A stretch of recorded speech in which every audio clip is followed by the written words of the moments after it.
From pharmaceuticals to kitchen cabinets, Trump's tariff program expands. U.S. consumers have been spared largely from the inflationary effects of the Trump administration tariffs so far, but the risks of price hikes are increasing, an expert says.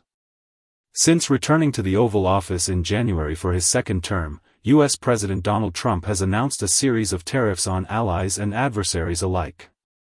Mr. Trump has cited various reasons for the tariffs, including raising revenue to deal with trade deficits and returning manufacturing to the U.S. Between January and July of this year, the U.S. raised about 122 billion Uruguayan pesos, $185 billion, from tariffs, which only represented about 2.4% of the projected total federal revenue for the 2025 financial year.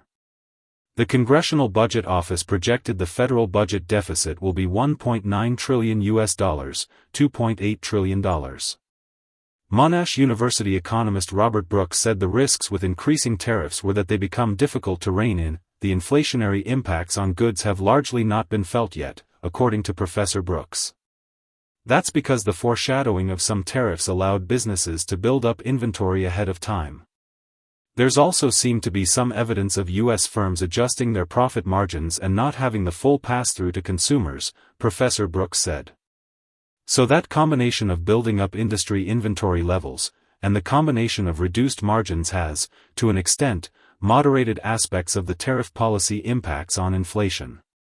But in the meantime, the uncertainty dimension around tariffs was creating challenges in that global trade and investment environment, Professor Brooks said.